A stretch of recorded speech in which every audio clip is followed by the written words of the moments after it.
بالله من الشيطان الرجيم. بسم الله الرحمن الرحيم.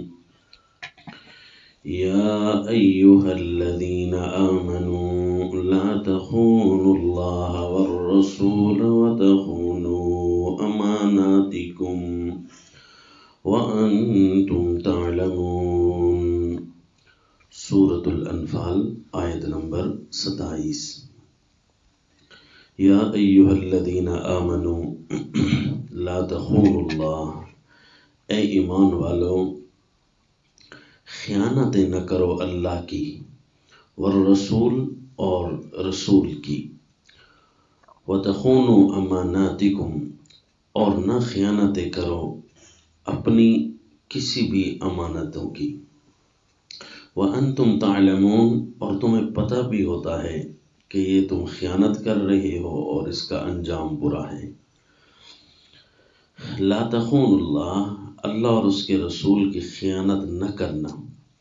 تفسیر مدارک میں اس کا معنی یوں بیان ہے کہ لا تخون اللہ بأن تعطلوا فرائضہ، اللہ کی خیانتیں یوں نہ کرو کہ اللہ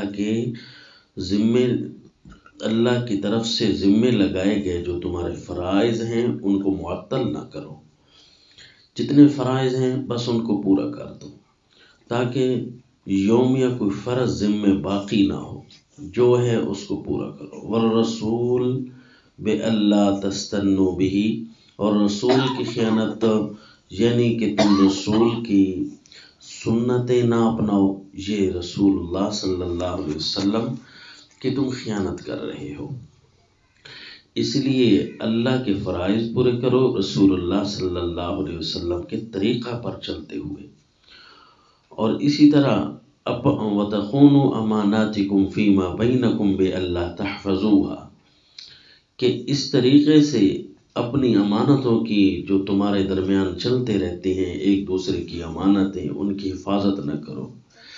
جس طرح والدین اور ان کی اولاد کی آپس کی امانتیں ہیں، والدین کے پاس اولاد امانت ہیں، وہ اپنی اولاد کی حسن تربیت اور اللہ کا فرما بردار بنانے میں سر توڑ کوشش کریں گے، ورنہ وہ اپنے بچوں کی امانت کی خیانت ہے۔ اسی طرح اولاد کے پاس والدین امانت ہیں، ان کے حقوق کو پورا نہ کرنا اور ان کی چاہتوں کو خراب کر دینا، یہ والدین کی امانتوں میں خیانت ہوتی ہے۔ اسی طرح استاد شاگرد آپس کی امانت کی خیال کریں۔ اسی طرح ایک دوسرے کا مال ہے یا کسی کے پاس ہے تو ایک دوسرے کی خیانت نہ کریں، حتیٰ کہ کسی کے جوتا ہے تو وہ بھی اس کی اجازت کے بغیر نہ پہنے، تاکہ کسی طرح بھی امانت کی خیانت ذمے نہ لگ جائے۔ جب بندہ چھوٹی باتوں کو ادب چھوڑ دے گا تو پھر بڑی بڑی چیزیں اس کے دل سے اس کی بقعتیں گر جاتی ہیں۔ یہ مضامین کئی احادیث پاک میں آئے ہیں۔ اسی طرح فرمایا لا تخونوا اللہ والرسول وتخونوا اماناتکم، کسی طریقے سے بھی تمہارے پاس خیانت نام کی چیز نہ آئے۔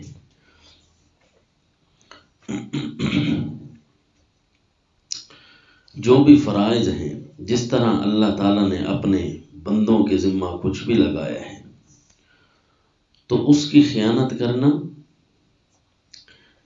یہ اللہ تعالیٰ نے اس چیز سے پرزور طریقے سے روکا ہے، تاکہ جو ہے تم اپنی ان امانتوں کی پاسداری کرتے ہوئے اپنے اللہ کی طرف سے وصول ہونے والی رحمتوں کے پورے مستحق ہو جاؤ۔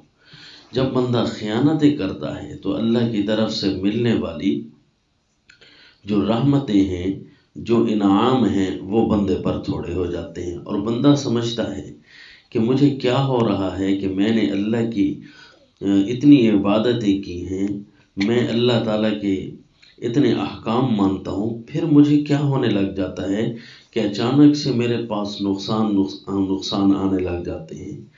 تو پھر وہ سوچے کہ کہ میرے پاس کسی قسم کی کوئی ایسی خیانت جو حقوق کی کمی تو نہیں ہو رہی، میرے ذمہ جو فرائض ہیں، اگر کوئی استاد ہے تو وہ شاگردوں کی خیانت تو نہیں کر رہا ان کی تعلیم و تعلم میں، اگر کوئی امام ہے، پیشوا ہے، کیا وہ اپنے مقتدیوں اور تابعداروں کے افعال کی خیانت تو نہیں کر رہا؟ اور خیانت ہوتی کب ہے اس کا اگلی آیت میں ذکر کر دیا کہ مال اولاد یہ جو ہے خیانت کا ارتکاب کرا دیتے ہیں بعض اوقات۔ وَاعْلَمُوا أَنَّمَا أَمْوَالُكُمْ وَأَوْلَادُكُمْ فِتْنَةٌ وَأَنَّ اللَّهَ عِندَهُ أَجْرٌ عَظِيمٌ۔ اور یہ یاد رکھو کہ اولاد اور تمہارا مال یہ تمہارے لیے انتہائی آزمائش کی چیز بن جائے گا۔ اموال اور اولاد، بندہ اس کے مال کو سامنے رکھ کر اس کو یہ سوچے کہ سب سے پہلے اللہ کا حکم مقدم ہے، تب یہ مال میرا مال ہے۔ اگر یہاں اللہ کے حکم کی پاسداری نہیں کر رہا تو یہ مال تو بظاہر میرے لیے آگ ہی بن رہا ہے، تو میں اس مال کو کیوں اپنے پاس رکھوں؟ جب یہ وقت اس مال کو دے گا تو پھر اس کا مال حلال طیب پاک ہو کر اس کے پاس آئے گا، اور یوں اللہ اور اس کے رسول کے حقوق کی خیانتوں سے بچ جائے گا۔ اسی طرح اولاد ہے، اولاد کی وجہ سے میں کیوں اللہ اور اس کے رسول کے احکام کی خیانت کروں؟ اپنے اولاد کی بھی دشمنی لے رہا ہوں دن قیامت، اور اللہ اور اس کے رسول کے ساتھ بھی دشمنی کر رہا ہوں، نعوذ باللہ من ذالک۔ تو اس لیے فرمایا کسی طریقے سے مال اور اولاد کی خیانتیں نہ کرو۔ یہاں پر اللہ تعالیٰ تو میرے لیے بہت بڑے امتحان ڈالیں گے۔ مال اور اولاد کے بارے میں اختبار، مفسر ابن کثیر فرماتے ہیں اختبار و امتحان منہ لکم اذ اعطاکموہا لیعلم اتشکرونہ علیہا وتطیعونہ فیہا او تشتغلون بها عنہ وتعتاظون بها منہ۔ اللہ نے دے کر تمہیں آزمایا ہے کہ تم ان مال اور اولاد کے ذریعے سے امتحان میں پاس ہوتے ہو کہ نہیں، جس طرح سورۃ تغابن آیت نمبر 15 میں فرمایا انما اموالکم واولادکم فتنہ واللہ عندہ اجر عظیم۔ پکی بات ہے کہ اولاد اور مال تمہارے لیے آزمائش بنیں گے، یہاں فرمایا انما، پکی بات ہے، واللہ عندہ اجر عظیم، اور اجر عظیم تمہیں چاہیے تو وہ اللہ کے پاس ہے۔ اگر تم صبر کرو گے اور دین کو مقدم رکھو گے ہر حال میں تو اللہ کے پاس بہت بڑا اجر ہے۔ جس طرح کہ یہاں بھی فرمایا انما وَاعْلَمُوا انما اموالکم واولادکم فتنہ، یہاں پر اور زور دے کر فرمایا جان لو وَأَنَّ اللَّهَ عِندَهُ أَجْرٌ عَظِيمٌ، یہ مال اور اولاد فتنہ ہے، اور اجر اگر لینا ہے تو یہاں مال و اولاد سے تمہیں کچھ نہیں ملے گا، اللہ کے پاس ہے بہت بڑا اجر۔ سورہ الانبیاء آیت نمبر 35 میں فرمایا وَنَبْلُوكُمْ بِالشَّرِّ وَالْخَيْرِ فِتْنَةً، ہم خیر اور شر دونوں دے کر تمہیں بڑا آزمائیں گے، خوب آزمائیں گے کہ ہمارے ساتھ ان کا اخلاص کتنا ہے۔ سورہ المنافقون آیت نمبر 9 میں فرمایا یا ایھا الذین آمنوا لا تلہکم اموالکم ولا اولادکم عن ذکر اللہ ومن یفعل ذلک فاولئک هم الخاسرون۔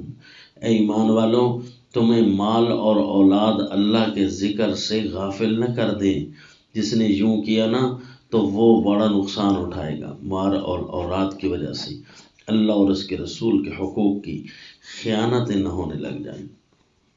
حتیٰ کہ سورۃ تغابن آیت نمبر 14 میں تو یہ بھی فرمایا یا ایھا الذین آمنوا ان من ازواجکم واولادکم عدوا لکم فاحذروہم، بے شک تمہاری بیویاں اور تمہاری اولادیں یہ تمہارے لیے دشمن ہیں، فاحذروہم، تم ان سے بچ کر رہو۔ حالانکہ اولاد ہوتی ہے، ازواج ہوتی ہیں، وہ دشمن کیسے؟ یہی دشمنی ہے کہ جب ان کے ساتھ ان کی وجہ سے اللہ اور اس کے رسول کی خیانتیں ہونے لگ جائیں تو گویا یہی چیزیں تمہیں جہنم میں لے جانے کا باعث بن رہی ہیں۔ وَأَنَّ اللَّهَ عِندَهُ أَجْرٌ عَظِيمٌ، اجر تو اللہ کے پاس ہے۔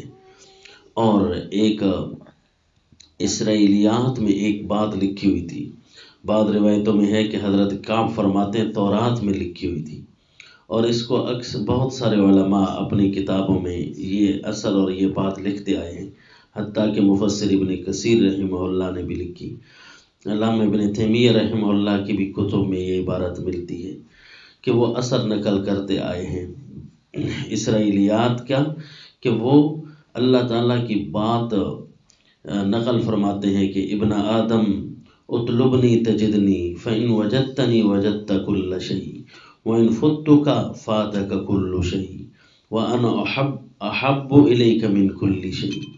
اے ابن آدم مجھے ڈھونڈ تو مجھے پا لے گا، اور اگر مجھے پا لیا تو نے سب کچھ پا لیا، اور اگر میں تجھ سے فوت ہو گیا یعنی میں تجھ سے نکل گیا، تجھے نہ مل سکا، تجھے ہر چیز تو اس تیرے پاس سے چلی جائے گی۔ وَإِن فُتُّكَ فَاتَكَ كُلُّ شَيْءٍ وَأَنَا أَحَبُّ إِلَيْكَ مِن كُلِّ شَيْءٍ، اور میں تیرے نزدیک زیادہ محبوب ہونا چاہوں ہر چیز سے، تو ہر چیز تیری تابعدار بن جائے گی۔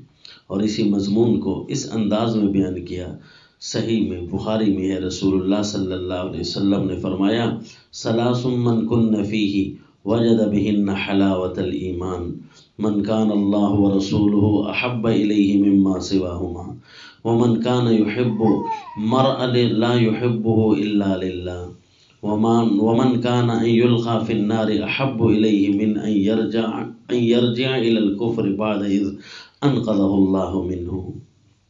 کہ تین باتیں جس کے اندر آ گئیں اس نے گوئے ایمان کی حلاوت اس نے پا لی ہے اپنے دلوں میں، ایمان کی حرارت، ایمان کی حلاوت، مٹھاس اسے نصیب ہو چکی ہے۔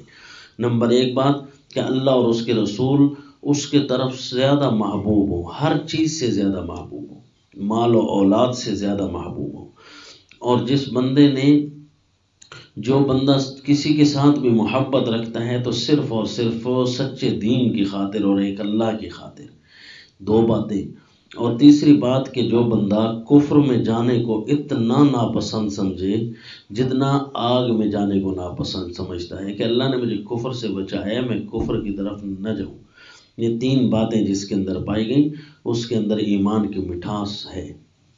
اور بخاری شریف میں ایک اور بھی روایت ہے، رسول اللہ صلی اللہ علیہ وسلم نے فرمایا والذی نفسی بیدہ، اس ذات کی قسم جس کے قبضہ قدرت میں میری جان ہے، لا یؤمن احدکم حتی اکون احب الیہ من نفسہ واہلہ ومالہ والناس اجمعین، تم میں سے اس وقت تک کوئی کامل مومن نہیں بن سکتا حتیٰ کہ اس کی طرف میں ہی زیادہ محبوب ہوں، اس کے اپنی جان سے، اس کے اپنے اہل اور مال اور سارے لوگوں سے زیادہ میں ہی محبوب ہوں۔ یعنی ایک طرف لوگوں کی اور مال کی اور اپنے اہل و عیال کی باتیں سامنے آ جائے، اور دوسری طرف ان کے مقابلے میں اللہ اور اس کے رسول کے دین کی بات سامنے آ جائے، تو ان ساروں کو چھوڑ دے اور کہے میں اللہ اور اس کے رسول کی باتوں کو ہی لوں گا۔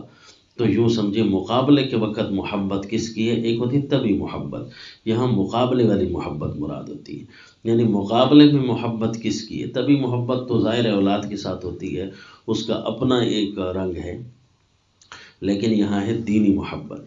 تو اس محبتوں میں آ کر اللہ اور اس کے رسول کی خیانتیں نہیں کرنی۔ اگر اللہ اور اس کے رسول کی خیانتیں ہونے لگ گئیں تو سمجھ لو کہ تمہارے لیے یہی چیزیں دشمنی بن رہی ہیں۔ کتنے احکام اللہ کے پورے کر رہا ہوں، اور اگلی آیت میں فرمایا یا ایھا الذین آمنوا ان تتقوا اللہ، اے ایمان والو اگر تم متقی بنے تو یجعل لکم فرقانا، تمہارے لیے بنا دوں گا حق اور باطل کے درمیان فیصلہ کن، فیصلے ہونے لگ جائیں گے۔ اس کا مطلب ہے جہاں حق اور باطل جہاں مل جل رہے ہوں، جہاں مومنوں سے حق اور باطل میں تمیز اور فیصلے نہ ہو سکیں، وہاں تقوی کی کمی آئی ہے، وہاں اللہ تعالیٰ کی نافرمانیوں کی کثرت ہے۔ اور اگر اللہ کی طرف سے رحمتیں مل رہی ہوں کہ حق اور باطل جدا جدا نظر آ رہے ہوں تو سمجھو تقوی ہے یہاں۔ وَيُكَفِّرْ عَنْكُمْ سَيِّئَاتِكُمْ وَيَغْفِرْ لَكُمْ وَاللَّهُ ذُو الْفَضْلِ الْعَظِيمِ، اللہ تم سے تمہارے گناہ بھی مٹا دے گا اور اللہ تمہیں معاف بھی کر دے گا، اور اللہ صاحب فضل ہے بہت بڑا۔ پچھلی آیت میں فرمایا عندہ اجر عظیم، یہاں فرمایا واللہ ذو الفضل العظیم، اللہ بڑا فضل کرتا ہے۔ اللہ تعالیٰ بڑا اجر دیتا ہے۔ اور اس کو جو دوسرے انداز میں سورہ الحدید آیت نمبر 28 میں بیان فرمایا، یا ایھا الذین آمنوا اتقوا اللہ وآمنوا برسولہ، اے ایمان والو اللہ سے ڈرتے رہو، اللہ کی نافرمانیوں سے بچتے رہو اور اللہ کے رسول پر ایمان لاتے رہو، یؤتکم کفلین من رحمتی، اللہ تمہیں ڈبل اپنی رحمتیں دے گا۔ یؤتکم کفلین، بڑا عجیب رنگ، وَيَجْعَلْ لَكُمْ نُورًا تَمْشُونَ بِهِ، اور پھر اللہ ایک ایسی روشنی تمہیں عطا کرے گا جس روشنی سے تم چل سکو گے، یعنی فرقان بھی بنائے گا اللہ تمہیں، اور حق اور باطل کے درمیان نظر آنے والی ایک ایسی روشنی عطا کرے گا کہ جس سے تم تمیز حاصل کر سکو گے کہ یہ حق ہے اور یہ باطل ہے۔ تو اصل یہ کہ اللہ اور اس کے رسول کی خیانتیں نہ ہو رہی ہو۔ وما علینا الا البلاغ۔